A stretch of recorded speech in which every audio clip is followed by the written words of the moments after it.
নমস্কার, বাংলা বার্তা থেকে বলছি সন্ময় বন্দ্যোপাধ্যায়। মমতা বন্দ্যোপাধ্যায় বা তৃণমূল কংগ্রেসের আরও একটা জালিয়াতির ছক শেষ পর্যন্ত ধরা পড়ে গেল। কোনো বুজরুকি চলবে না। Details of the relative whose names is given in the previous column in the last SIR, অর্থাৎ আপনার আত্মীয় যদি বাবা হন, মা হন, দাদু হন, ঠাকুমা হন, শুধু সেই ক্ষেত্রে 2002-এর লিঙ্ক এস্টাবলিশড হবে। জেঠু, কাকা, জাতুতো ভাই, খুড়তুতো ভাই, মামাতো ভাই, মামা, যে পদ দিয়ে তৃণমূল কংগ্রেস বেরোনোর চেষ্টা করছিল জাতীয় নির্বাচন কমিশন, চিফ ইলেকট্রাল অফিসার, সেকশন 9-এর রুল ধারা অনুযায়ী দেখিয়ে দিয়েছেন, পরিষ্কারভাবে স্পষ্ট করে দিয়েছেন যে না, কোনো সেই ছকবাজি চলবে না। অর্থাৎ যারা বিএলওরা যে ফর্মটা আপনাদের কাছে দিচ্ছেন, আপনারা যারা সাধারণ ভোটার, প্রত্যেককে বলে রাখি, details of the relative whose name is given in the previous column in the last SIR। সেখানে নেম যখন দেবেন, রিলেটিভস নেম, রিলেশনশিপ, নয় বাবা, নয় মা, নয় দাদু, নয় ঠাকুমা, 2002-এ যার নাম আছে, অন্য কোনো রিলেশনশিপের ছক চলবে না। তৃণমূল কংগ্রেস, অভিষেক, মমতা সেই ছক দিয়ে চেষ্টা করছিল জালিয়াতির একটা নতুন স্টাইল অপারেট করতে। সিও ধরে ফেললো এবং গতকাল এই বিষয়ে সরাসরি চিফ ইলেকট্রাল অফিসে শুভেন্দু অধিকারী নিজে গিয়েছিলেন, সঙ্গে 2-3 জনকে নিয়ে গিয়েছিলেন এবং সেখানে গিয়ে সরাসরি চিফ ইলেকট্রাল অফিসার মনোজ আগরওয়ালের সঙ্গে দেখা করে সেখানে তার কাছে যা যা কথা বলেছেন বলে এসে বেরিয়ে যে রিপোর্টটা দিয়েছে, আমরা যে কথাটা এর আগের দিনও বলেছিলাম যে ডিটেলস অফ দ্য রিলেটিভের জায়গায় মমতা, তৃণমূল কংগ্রেস, অভিষেক এরা চেষ্টা করবেন একটা ছকবাজি করে, জালিয়াতি করে বেশ কিছু নাম ঢোকানোর। সেই জায়গাটা কিন্তু আলটিমেটলি ব্লকড হয়ে গেল এই স্টেজে। শুভেন্দু অধিকারী গতকাল কি বলেছেন প্রেস কনফারেন্স করে একটু শুনিয়ে নিই আপনাদের, তাহলে বুঝতে পারবেন। এবারে আরেকটা জিনিস যেটা ওরা মিসলিড করছে সেটা হচ্ছে বাবা মার জায়গায় আদার রিলেটিভ। যেহেতু বাবা মার কথা লেখা নেই, কিন্তু তিনি সেক্ষেত্রেও বলেছেন যে সফটওয়্যার বাউন্স করবে যদি আদার রিলেটিভ লেখেন। বাবা মা, ফাদার মাদার, গ্র্যান্ডফাদার অ্যান্ড গ্র্যান্ডমাদারের বাইরে যদি কেউ লিখেও দেন, ইলেকশন কমিশনের যে আধুনিক সফটওয়্যার আছে সেটাতে কিন্তু বাউন্স হবে। অর্থাৎ যে জাগলারিগুলো এ সেকশন অফ বিএলওদের নিয়ে বিডিওরা আইপ্যাককে সাথে নিয়ে মনোজ পন্থের নেতৃত্বে মমতা ব্যানার্জির নির্দেশে করছেন, কিছু ডিএমও এর সঙ্গে যুক্ত রয়েছেন এবং এই অফিসেরও 2-1 জন খবর পাচার করছে, সে তথ্য আমরা দিয়েছি। চৌর্যবৃত্তির সাম্রাজ্য তৈরি করা একটি দল, একটি পারিবারিক দল, সেই দল নানান কায়দায় অপারেট করেছেন। আপনারা জানেন SIR 24শে জুন যখন বিহারের জন্য ঘোষণা হয়েছে, প্রথম দিকে আইনি আদালতের লড়াই করে কোটি কোটি টাকা মনু সিংবিদের পেছনে খরচা করলো যাতে যে কোনো মূল্যে বিহারের SIR আটকানো যায়, তাহলে পশ্চিমবঙ্গটা আটকানো যায়। সেই ছক বানচাল হয়ে গেল। তখন ভয় দেখানো, চমকানো, চোখ বেঁধে রাখবো, উপড়ে দেবো, রক্তগঙ্গা বইবে, নানান স্টাইলে যাতে SIRটা শেষ পর্যন্ত জ্ঞানেশ কুমার না করতে পারেন, সেটাও বানচাল হয়ে গেল। শেষ পর্যন্ত যখন 27 তারিখ SIR ঘোষণা করলেন জ্ঞানেশ কুমার, তখন ঠিক সেই দিন দুপুরবেলা 527 জন SDO, BDO, DMকে বদলি করে দিয়ে পুরো ব্যাপারটাকে ঘেঁটে দেওয়ার চেষ্টা করলেন। ছক তৃতীয়। ছক চতুর্থ হচ্ছে এবার বিএলওদের ক্যাপচার করা। এই খেলাটা এখনও চলছে। এখন সবে SIR শুরু হয়েছে, বাড়ি বাড়ি বিএলওরা যাচ্ছেন। এখানে কি ছক তৈরি হয়েছে আমি আপনাদের হাতে কিছু তথ্য প্রমাণ নিয়ে আপনাদের দেখাবো যে ছকটা কোন কোন স্টাইল হয়েছে। যেমন বলা হচ্ছে যে বিএলওরা নয়, BLAদের কাছে আপনারা ফর্ম জমা দেবেন, অর্থাৎ পলিটিক্যাল পার্টি অফিসের এজেন্টদের কাছে ফর্ম দেবেন। ভুলেও কিন্তু এই কাজটি করবেন না। আবার বলছি, ভুলেও এই কাজটা করবেন না। 2002-এর ভোটার লিস্টে যে নামটা আছে, নাম্বারটা আছে, নিজে চেক করে নেবেন, আত্মীয় স্বজনকে দিয়ে চেক করাবেন। পার্টি অফিস থেকে যদি চেক কথা করান, কিন্তু নিজেরা ডাবল চেক করুন। কেন তৃণমূল কংগ্রেস কিন্তু এখানে ধরুন 567 জায়গা 569 করে দিল, আপনার নামটা বাতিল হয়ে গেল, কী করবেন? ডোন্ট ট্রাস্ট দিস চোরের দল। ফলত স্বাভাবিকভাবেই সেখানে দাঁড়িয়ে কী স্টাইলে অপারেট করছে আমি আপনাদের কাছে শোনাবো। আমি প্রচুর তথ্য মেসেজ পাচ্ছি যেখানে বিএলওরা কালেক্ট করতে পারবেন না, বিএলওরা দিয়ে আসবেন, BLAদের কাছে আপনি ফর্ম জমা দেবেন, অর্থাৎ তৃণমূল কংগ্রেসের এজেন্টদের কাছে ফর্ম জমা দেবেন। ভুলেও সেটা করবেন না। কেন করবেন না? আমি কিছু তথ্য প্রমাণ নিয়ে আজকে আপনাদের কাছে প্রতিবেদনে দেখাবো, শোনাবো। আমি গতকাল যখন এই প্রতিবেদনের প্রস্তুতি নিচ্ছি, তখন বহু জায়গা থেকে ফোন পেয়েছি, বহু জায়গা থেকে। একটা ফোন পেয়েছিলাম কুচবিহারের শীতলকুচি থেকে। সেখান থেকে জনৈক বীরেন্দ্রনাথ বর্মন ফোন করে আমাকে কিছু কথা বললেন। আমার প্রথমে এই কথাটা কানে লাগলো যে এই কাণ্ড তো সর্বত্র যে কী হচ্ছে শীতলকুচিতে। তিনি বলেছেন, জনৈক বীরেন্দ্রনাথ বর্মন আমাদের দপ্তরে ফোন করেছিলেন। আমি তার ভয়েসটা আপনাদের কাছে শোনাবো, তাহলে বুঝতে পারবেন যে কোন ছকে তৃণমূল কংগ্রেস এখন খেলার চেষ্টা করছে। নমস্কার বীরেন বাবু, আপনি তো শীতলকুচিতে থেকে বলছেন, কুচবিহার থেকে, তাই তো? হ্যাঁ হ্যাঁ, আমি শীতলকুচি থেকে বলছি। হ্যাঁ, কি কি হচ্ছে ওখানে একটু বলবেন? আমাদের শীতলকুচি বুথ নম্বরটা বলতে পারছি না, বলুন। 5 নম্বর বিধানসভা তো বটেই, বুথ নম্বর বলতে পারছি না। এই বুথে যারা টিএমসি যারা বিএলএ তারা গিয়ে যারা মানে বিএলও 2 যে ফর্মটা দিচ্ছে বিএলওরা তারা বলছে যে এই ফর্ম ফিল আপ করে তাদের হাতে দিতে হবে, বিএলএ এর হাতে দিতে হবে, অর্থাৎ রাজ্য বিএলএ হাতে তার হাতেই ফর্মটা দিতে হবে। এবং এখানকার আমি কতিপয় লোক আমাকে বলতেছে যে এই ফর্মটা কাকে দেবো। তো আমি বললাম কেন, এটা বিএলও কে দিতে হবে। ওরা বলছে যে না, বিএলএ বলছে যে টিএমসি বিএলএ তাকে ফর্মটা দেবে এরা।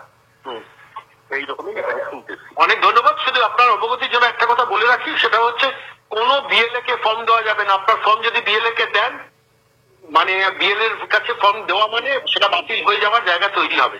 এই সবাইকে জানিয়ে দেবেন। অবশ্যই আমি আপনার বিষয়ে আপনি যে তথ্যটা দিলেন সেটা আমি সবাইকে অবহিত করবো। এরা কিন্তু ভয়ই দিচ্ছে। ঠিক আছে, জেনে রাখেন। দেখুন, সাধারণ মানুষকে ভীত সন্ত্রস্ত করে বিএলএরা, পলিটিক্যাল পার্টির এজেন্টরা এই ফর্মগুলোকে নিয়ে নেওয়ার চেষ্টা করছেন। এইবার আপনি যদি তাদের ভোটার সমর্থক হন না হন, তাদের যদি সন্দেহ হয়, তাহলে যে কারবারটা করবে সেইখানে কোনো না কোনো তথ্যে এমন কিছু লিখে দেবেন ওই এসি নাম্বারে, পার্ট নাম্বার, সিরিয়াল নাম্বারে, আলটিমেটলি যাতে আপনার ফর্মটা বাতিল হয়ে যায়। এইবার আপনাকে বলি বাস্তবটা কি। বাস্তবটা যে সিস্টেম, যে একজন বিএলও বুথ লেভেল অফিসার যিনি অ্যাপয়েন্টেড হয়েছেন, তিনি আপনার বাড়িতে যাবেন শুধু না, আপনাকে যখন ফর্ম হ্যান্ডওভার করবেন, যে কিউআর কোডটা আছে সেই কিউআর কোডটা স্ক্যান করে নেবেন এবং সঙ্গে সঙ্গে চিফ ইলেকট্রাল অফিস না, একদম চিফ ইলেকশন অফিসে মানে জাতীয় নির্বাচন কমিশনের দফতরে সেটা রেকর্ডেড হয়ে যাবে যে এই ভদ্রলোক বিএলও বা এই ভদ্রমহিলা বিএলও তিনি আপনার বাড়িতে গিয়েছিলেন এবং গিয়ে ফর্মগুলোকে হ্যান্ডওভার করলেন। কি সিস্টেম করেছে দেখুন জাতীয় নির্বাচন কমিশন, খুব ইন্টারেস্টিং। তথ্যগুলো নিয়ে সেভাবে আলোচনা হয় না। TV9 অবশ্যই এটা রিপোর্ট করেছে, আমার খুব ইন্টারেস্টিং লেগেছে। আমার মনে হলো আজকের আপনাদের কাছে শোনানো দরকার যে কী সিস্টেমে বিএলও যখন আপনার বাড়িতে যাচ্ছে, কিউআর কোডটা স্ক্যান করছেন, সঙ্গে সঙ্গে সেটা আপলোডেড হচ্ছে জাতীয় নির্বাচন কমিশনের দফতরে যে এই বিএলও এই ব্যক্তির বাড়িতে গিয়ে এই 5 জনের ফর্ম হ্যান্ডওভার করলেন যে মুহূর্তে স্ক্যানিংটা করছেন। TV9-এর রিপোর্টটা একটু ইন্টারেস্টিং, আমার মনে হলো আপনাদের শোনানো দরকার। ফর্ম দেওয়া হয়েছে তার জন্য যে সই, তার কারণ এটা রেকর্ড রাখার জন্য। সইটা কি জন্য করা হচ্ছে? আচ্ছা, এইটা রেজিস্টার আমাদের একটা, যেহেতু আমি এই ফর্মটা ওনাদেরকে ডিস্ট্রিবিউট করলাম, সেই ডিস্ট্রিবিউশন আমি রিসিভ করে এটা কপি হিসেবে রাখলাম। আর এরপরের ওনার যেমন 3 জন, সবাই তো এই মুহূর্তে বাড়িতে প্রেজেন্ট নেই, সেক্ষেত্রে উনি যেহেতু বাড়ির সিনিয়র পার্সন, তো সবার ফর্মটাই আমি উনি দিয়ে ওনার নামটাই শুধু সই করে দেবেন সবার। ঠিক আছে, ইসিআই গাইডলাইন অনুযায়ী এটাও হবে। এখানে ইসিআই থেকেই যে প্রিপ্রিন্টেড ফর্ম জায়গাটা আছে সেখানে স্ক্যানার আছে। প্রত্যেক ফর্মেই এই স্ক্যানগুলো করতে হচ্ছে। করলে কি হচ্ছে, ইসিআই এর কাছে এটা চলে যাচ্ছে যে এই ফর্মটা আমি ডিস্ট্রিবিউট অলরেডি সদস্যদের করে দিয়েছি। মানে অন স্পট ইসিআই জানতে পারছে যে আপনি কোথায় কোথায় যাচ্ছেন এবং কতগুলো ফর্ম একদিনে ডিস্ট্রিবিউট করছেন। একদম একদিনে কতগুলো ডিস্ট্রিবিউট করছে সেটা একদম ওদের কাছে ইনফরমেশন চলে যাবে। পরিষ্কার হলো একদম। ইলেকশন কমিশন যে মুহূর্তে আপনার ধরুন এই ফর্মটা, এই ফর্মে কিউআর কোডটা যে মুহূর্তে আপনার বাড়িতে বিএলও দিচ্ছেন, তিনি তাঁর ফোন থেকে, তার ফোনটাই তো রেজিস্টার্ড ইলেকশন কমিশনে, এই যে স্ক্যান করে নিচ্ছেন, যে মুহূর্তে স্ক্যান করছেন, দিল্লিতে ইলেকশন কমিশন অফিসের বিস্তীর্ণ দফতরের সঙ্গে সঙ্গে কম্পিউটারাইজ জেনারেশন সিস্টেমে এটা রেকর্ডেড হয়ে যাচ্ছে। আমি বিএলও, আমি আপনার বাড়িতে গিয়েছিলাম, আমি এই লোককে আপনার বাড়িতে এই ফর্মটা দিয়েছি। আচ্ছা বলুন তো, এবার তৃণমূল কংগ্রেসের বিএলএদের বা পার্টি অফিসের নেতাদের কাছে এই ফর্মটা দিলে অবস্থা কী হবে? আলটিমেটলি তো বাতিল হবে। বাতিল হবে তার কারণ সেখানে তো ধরা পড়ে যাবে, প্রমাণিত হয়ে যাবে একটা পার্টি অফিসে বা একজনের বাড়িতে এতগুলো ফর্ম জমা পড়েছে। কারণ তখন যে স্ক্যান, সেই স্ক্যানটা তো তারা করতে পারবেন না। পরবর্তীকালে ওই বিএলওদের দিয়ে স্ক্যানিং করা হবে রাত্রি 12টার পর। মানে পুরো ব্যাপারটা কিন্তু আলটিমেটলি ঘেঁটে যেতে পারে। সুতরাং সাধু সাবধান, কোনোভাবে কোনো কারণে কোনো বিএলএকে কোনো ফর্ম দেবেন না। সিস্টেমটা বুঝতে পারলাম, পরিষ্কার করতে পারলাম আপনাদের কাছে। ওই কিউআর কোড স্ক্যানিংয়ে ধরা পড়ে যাচ্ছে, একদম জিপিএস ট্র্যাকিং থাকছে। আপনি বিএলও, আপনি ওর বাড়িতে ফর্মটা দিয়েছেন, ওই ফর্মটার সঙ্গে সঙ্গে ইলেকশন কমিশন অফ ইন্ডিয়া ধরে নিয়েছেন। অনেক জায়গায় আমি খবর পাচ্ছি ইআরওরা সঠিকভাবে বিএলওদের এইসব তথ্যগুলো দিচ্ছেন না, গাইড করছেন না। সতর্ক থাকুন এইসব ইআরওদের সম্বন্ধে। আমি নির্দিষ্ট কিছু ইআরওদের সম্বন্ধে বেশ কিছু তথ্যও পেয়েছি ইতিমধ্যে। একটা কীরকম জালিয়াতি করে রেখেছেন বেশ কিছু ডিস্ট্রিক্ট। আমি বলছি মমতা, অভিষেক এরা আইপ্যাকের সিস্টেমটাকে কাজে লাগিয়ে এন্টায়ার প্রসেসের মধ্যে জেলা শাসক ইআরওদের কোথায় কোথায় কীভাবে চালাকি করে কবজা করিয়েছে। আমি একটা ছোট্ট তথ্য প্রমাণ আপনাদের কাছে পেশ করব। আপনারা জানেন প্রচুর বিএলওদের সরকারি কর্মচারী হতে হবে, যেখানে সরকারি কর্মচারী থাকবে না, পাশের বুথ থেকে সরকারি কর্মচারী নিয়ে আসতে হবে বা তার পাশের বুথ থেকে নিয়ে আসতে হবে। সেখানে 1.2, 1.3 এরকম একটা সিস্টেম আছে। সেখানে মিড ডে মিলের কুক যারা রান্না করেন তাদের ছোটো না করেই বলছি, তাদের এই পজিশনে দেওয়া যাবে না। অঙ্গনওয়াড়ি সহায়িকা কিছুতেই দেওয়া যাবে না। কন্ট্রাকচুয়াল কর্মীদের এইসব লেভেলে কিছুতেই দিতে পারবেন না, কোনো আশাকর্মীকে সেখানে দিতে পারবেন না, কিন্তু প্রচুর ঢুকিয়ে রেখে দেওয়া হয়েছে। ইতিমধ্যে 5,700টা কমপ্লেন ইলেকশন কমিশন অফ ইন্ডিয়ার সিও দফতরে পশ্চিমবঙ্গ চ্যাপ্টার ইতিমধ্যে জমা পড়েছে, এটা ইনভেস্টিগেশনের মধ্যে চলছে এখন। যারা যারা ইয়ারও যেসব জেলা শাসককে দিয়ে এটা করানো হয়েছে তারা কিন্তু সমস্যায় পড়বেন। যেসব ইলেকশন ইনচার্জরা ইতিমধ্যে বিএলও সুপারভাইজারদের বলছেন একটু ম্যানেজ করে নিতে হবে, কাগজপত্র ফর্মগুলোকে জমা দিয়ে দিতে হবে, চালাকি করবেন না, ওপর চালাকি করবেন না, ধরা পড়লে কিন্তু শোকজ সাসপেনশনের দিকে যাবেনি, কিচ্ছু করা নেই। আমি প্রচুর তথ্য ঘাঁটাঘাঁটি করছি বলে আমি আপনাদের কাছে বলছি, ইলেকশন কমিশন অফ ইন্ডিয়া এবারে যে ফর্মের সিস্টেমটা করেছে, মানে এই বিএলওদের লেভেলে করাপশনের পার্টটাকে একদম মিনিমাইজ করে রেখে দিয়েছে, মানে যেখানে যাতে রাজনৈতিক দলগুলো এখান দিয়ে করাপশনে না বেরোতে পারে। ছোটো ছোটো পকেট আছে কিন্তু খুব বেশি কিছু করতে পারবেন। আমি কেন বলছি আপনাদের কাছেও একটা কথা বলি, এই যে তালিকাটা কীরকম চালাকি করেছেন এটা বাংলার মানুষের জেনে রাখা দরকার। মমতা অভিষেকের এই চৌর্যবৃত্তির সাম্রাজ্য বা শাসন কীভাবে মানুষকে অধিকারগুলোকে লুট করছে, এখানেও কীভাবে হাত বাড়িয়েছে, থাবা মেরেছে এবং আইপ্যাককে কাজে লাগিয়েছে। সমস্ত ইয়ারওদের কাছে, ইয়ারওদের থেকে যখন বিএলও সুপারভাইজারদের কাছে যে তালিকা গেছে, যে ধরুন কোনো বিএলও সুপারভাইজারের আন্ডারে 12টা স্কুল আছে, এবার সেই 12টা স্কুলে 12টা বুথ আছে, এই 12টা বুথে কারা যাচ্ছেন, কে কে বিএলও হচ্ছেন, তাদের পরিচয় দিতে গিয়ে নাম, কোন বুথে যাচ্ছেন সেসব দিয়ে এইবার তাদের ডেজিগনেশনটা দেওয়া আছে। আমি ইচ্ছে করে দেখাচ্ছি না, আমার হাতে নির্দিষ্ট কিছু কপিও আছে, যেখানে তিনি স্কুল টিচার, কে অ্যাসিস্ট্যান্ট টিচার, কে হেডমাস্টার মশাই, কি স্কুলের সরকারি ক্লার্ক, সেই ডেজিগনেশন দিয়েছে। সেখানে অঙ্গনওয়াড়ি সহায়িকা, অঙ্গনওয়াড়ি কর্মী এগুলো লেখা ছিল। এটা যখন ওয়েবসাইটে আপলোড করার ব্যাপার হয় তখন এই ডিস্ট্রিক্ট যারা ডিস্ট্রিক্ট ম্যাজিস্ট্রেট মানে ডিস্ট্রিক্ট ইলেকটোরাল অফিসার যারা, তারা এবং ইয়ারওরা আন্ডার গাইডেন্স অফ নবান্ন এবং ওই রাজীব কুমার, অভিষেক ব্যানার্জি, মমতা বন্দ্যোপাধ্যায় এইসব ছক বসে প্রস্তুত করে ওই পরিচয়ের জায়গাটাকে উড়িয়ে দিয়েছে। ওয়েবসাইটে শুধু কি নাম, টেলিফোন নাম্বার আর কোন বুথে আপনি দায়িত্বে আছেন, এইটা নিয়ে কমপ্লেন জমা পড়েছেন চিফ ইলেকটোরাল অফিসে। 3 দিনের মধ্যে, আজকে 5 তারিখ, 5, 6, 7 তারিখের মধ্যে সমস্ত ইলেকটোরাল অফিসারের কাছে নির্দেশ যাচ্ছে চিফ ইলেকটোরাল অফিসারের কাছে যে কার কি পরিচয়, কার কি ডেজিগনেশন সেটাকে আপলোড করে দিতে হবে, কারণ সেইখান থেকেই জালিয়াতি করার যে জিনিসটা শুরু হবে। ফলত মানে কোন মানে অযোগ্য বা কে কে কম্পিটেন্ট নয়, কে কে করতে পারে না, কাকে ডেপুটি করা যায় না, বিএলও দায়িত্বই দেওয়া যায় না, সেইটা আইডেন্টিফাই আপনি বা যে কোনো মানুষ করে ফেলতে পারবেন ওয়ান্স ওই পরিচয়টা আপলোডেড হয়ে যেতে। চিফ ইলেকটোরাল অফিসার এদিকে হয়তো নজর দেননি, কিন্তু আলটিমেটলি কমপ্লেন গেছে। এবার Manoj Agarwal chief electoral officer সমস্ত সারা পশ্চিমবঙ্গের ইয়ারওদের নির্দেশ দিচ্ছেন যে সমস্ত কে কে বিএলও দায়িত্ব পেয়েছেন তার অফিসিয়াল ডেজিগনেশনটা 3 দিনের মধ্যে আপলোড করতে হবে, অর্থাৎ 7 তারিখের মধ্যে আপলোড করতে হবে। না হলে সেদিকে তো আমাদের নজর থাকবে, সেটা নিয়ে আপনাদের কাছে আসবো। যেমন আমি বলছি প্রচুর তথ্য আপনারা আমাদের দিচ্ছেন, আরও পাঠাবেন, আমরা সমস্ত ইলেকশন কমিশনের দফতরে পাঠিয়েও দিচ্ছি, অনেক ইনভেস্টিগেশন শুরু হয়ে গেছে।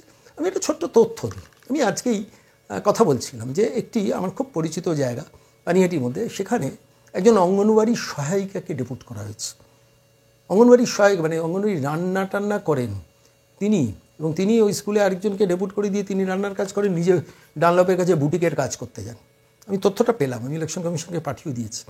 তো আমি ইচ্ছে করে বুথের নাম্বারটা আপনাদের কাছে দিচ্ছি না, কারণ আর একটু ইনভেস্টিগেশন চালাচ্ছি, আরও বেশ কিছু বুথে এইসব কাজ কারবার হয়েছে, সারা পশ্চিমবঙ্গ জুড়ে অনেক জায়গায় হয়েছে। যদি দেখেন যে অঙ্গনওয়াড়ি সহায়িকা, আমি তাদের প্রফেশনকে ছোট না করি বলছি, মিড ডে মিল কুক রান্না করেন যারা যারা যারা যারা যারা যারা ওই এর আশাকর্মীর কাজ করছেন, এতে তো ডেপুট করা যায় না, কিন্তু তাও ডেপুটেড হয়ে তৃণমূল কংগ্রেস সেই জায়গাটাকে দখল নেওয়ার চেষ্টা করছে, তাদের সামনে রেখে কাজটা করছে। কিন্তু সামনে রেখে কাজ করলে কিন্তু ফর্ম বাতিল হবে। আমি আবারও বলছি, কোনো বিএলের কাছে একটি ফর্মও জমা দেবেন না, সর্বনাশ হয়ে যাবে আপনার।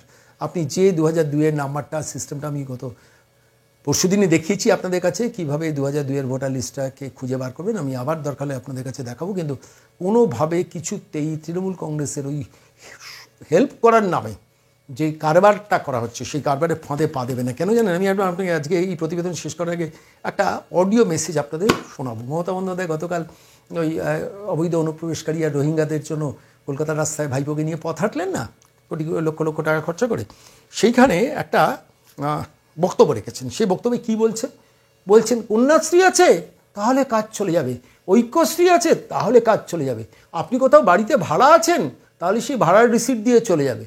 তারপরে কি বলছেন যে কোনো আপনি দোকানে জিনিস কিনেছেন তার রিসিট দিয়ে চলে যাবে। ভাবুন, আর আমি বলছি একটা রাজ্যের প্রশাসনিক প্রধান, মুখ্যমন্ত্রী কীভাবে এই কথাগুলো বলছেন। এবার ধরুন কোনো একজন কোথাও একটা ভাড়া আছেন, ভাড়ার রিসিট দিয়ে এই ফর্মটাকে ফিল আপ করলেন, বাতিল তো হয়ে যাবে। যখন বাতিল হবে তখন একটা দাঙ্গা লাগিয়ে দেওয়ার পরিকল্পনা। আমাকে তো মুখ্যমন্ত্রী বলেছেন আপনি দেবেন না কেন? সংবিধান বলে একটা দেশ, বিষয় আছে, একটা রাষ্ট্রের আইন বলে ব্যাপার আছে। আপনাদের বিশ্বাস হচ্ছে না কীভাবে একজন রাজ্যের মুখ্যমন্ত্রী কীভাবে মানুষকে মিথ্যে কথা বলেন। আপনারা জেনেটিক্যাল লায়ার বলেন, আমি আর ওটাও বলি না। এ মহিলা 100টার মধ্যে 200টা মিথ্যে কথা বলেন, 200 বার মিথ্যে কথা বলেন। কীভাবে? কালকে নিজের পথ হাঁটলেন, হাঁটুন, কেউ হাঁটতে পারেন নি, আমি কেমন হাঁটছি দেখো বলে হাঁটলেন, পুলিশ জলটা লেগিয়ে দিল, সেসবও দেখলাম। লক্ষ লক্ষ টাকা খরচা হলো প্রচারে, সেসবও দেখলাম। হাজার হাজার মাইক্রোফোন চোং বানালো। কলকাতার মানুষ আর ভোট দেবে না বুঝতে পেরেছেন। এখন রোহিঙ্গাদের ভোট আর অবৈধ অনুপ্রবেশকারীদের, মৃত ভোটার, ডুপ্লিকেট ভোটারদের ভোটে যদি জেতা না যায় তাহলে কী করে পারিবারিক সাম্রাজ্য রক্ষা করবো? ফলে তো তিনি এই কারবার করবেন। কিন্তু বাংলার সোকল মিডিয়া এটাকে কাটাছাড়া করলো না কেন? একজন কন্যাশ্রীর কেউ অ্যাপিল করলে তার সেটা ডকুমেন্ট ভ্যালিড হয়ে যাবে, ঐক্যশ্রী ভ্যালিড হয়ে যাবে, বাড়ি ভাড়া রিসিট ভ্যালিড হবে, কোনো দোকান থেকে জিনিস কিনলে তার রিসিপ্টটা ভ্যালিড হবে। একে নাগরিকতা ছ্যাবলামি হচ্ছে, রসিকতা হচ্ছে, ইয়ার্কি হচ্ছে। মানে ডোন্ট ট্রাস্ট দিস দল। এই দলটা কিন্তু চোরেদের দল শুধু না, আপনাকে কীভাবে মিসগাইড করতে পারে। আমি সেই ভিডিওটা আপনাদের কাছে অডিওটা শোনাবো। ভিডিওটা আপনারা দেখতে চান না আমি জানি এই মহিলা, কিন্তু আমি অডিওটা শোনাবো, একটু কানে শুনে রাখুন, লোককে সতর্ক করে রাখুন, পরিচিত সব লোককে সতর্ক করুন। এরা এখন এই সব খেলায় নামছে যে ডকুমেন্টগুলো আদৌ ভ্যালিড নয়, সেইগুলো দিয়ে মানুষকে প্রভোগ করে একটা প্রভোকেটিভ সিচুয়েশন তৈরি করছে। মমতা বন্দ্যোপাধ্যায়ের এই ভাষণের জন্য তার বিরুদ্ধে এফআইআর হওয়া উচিত। যে নির্বাচন কমিশন যে নথি বাড়িতে দিচ্ছে, যে কী কী ডকুমেন্ট ভ্যালিড, সেইটাকে কীভাবে মিসইন্টারপ্রেট করছেন একজন মহিলা, শুনুন। আধার কার্ড একটা ডকুমেন্ট হিসেবে অ্যাকসেপ্ট হবে, তার সাথে আর একটা চাই। নিশ্চয়ই কারো না কারো বাড়ির দলিল আছে, সবার নয়, কেউ না কেউ একটা বস্তিতে থাকেন, তার একটা ঠিকানা আছে, ভাড়া দেন, তার স্লিপ আছে। কেউ না কেউ একটা দোকানে চাকরি করেন, পেমেন্ট স্লিপ আছে। কারো না কারো, এখন তো সব লোকের ব্যাংক অ্যাকাউন্ট আছে, কারণ আমরা যা গরিব লোককে স্কিম দিই সবটাই ডাইরেক্ট ব্যাংক ইনভেস্টমেন্টের মধ্যে দিয়ে দিই। তাছাড়াও ডেট অফ বার্থ, আপনার যে স্কুল সার্টিফিকেট আছে সেটা দেখাবেন। School certificate is considered as a birth certificate so far my small knowledge is concerned.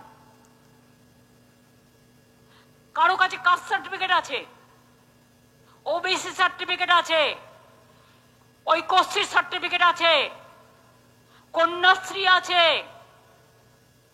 এই রকম ধরনের শুনলেন, কন্যাশ্রী আছে, ঐক্যশ্রী আছেন, বাড়ি ভাড়া কোথাও দিয়েছেন, ভাড়া রসিদ আছেন, কোনো একটা দোকানে কাজ করেন, তার পে স্লিপ আছেন, সেটা প্রমাণ। কোথায় থামবেন মমতা বন্দ্যোপাধ্যায়? কিন্তু থামাতে হবে। এ গাড়িতে গিয়ার নেই, এ গাড়িতে ব্রেক নেই, সেই গাড়িটা চালাচ্ছেন পাইলট। ফ্লাইটে যদি ওঠেন, সে পাইলট যদি মস্তিষ্কে এইসব চিন্তাভাবনা থাকেন, সে পাইলট প্লেনটাকে ল্যান্ড করাতে পারবেন? কি ধ্বংসাত্মক একটা মানসিকতার একজন শাসক এই বাংলা পেয়েছে, ভাবুন আপনারা। আর আমরা প্রত্যেক দিন নতুন নতুন তথ্য নিয়ে আসবো, যে তথ্য কোনো ইলেকট্রনিক্স মাধ্যম, কোনো ডিজিটাল মাধ্যমে আপনাদের কাছে পেশ করা হয় না। এসআইআর সংক্রান্ত ব্যাপারে কোনো চিন্তা করবেন না, কোনো টেনশন করবেন না। বিএলওরা কোনো অসৎ পথে যাবেন না। যেই ইয়ারওরা অসৎ পথে যাচ্ছেন তাদের দিকে ইলেকশন কমিশন নজর রাখছেন। আমাদের কাছেও প্রচুর খবর আসছে, সেটা আমরা ইলেকশন কমিশনের দফতরে সাইলেন্টলি পৌঁছে দিচ্ছি।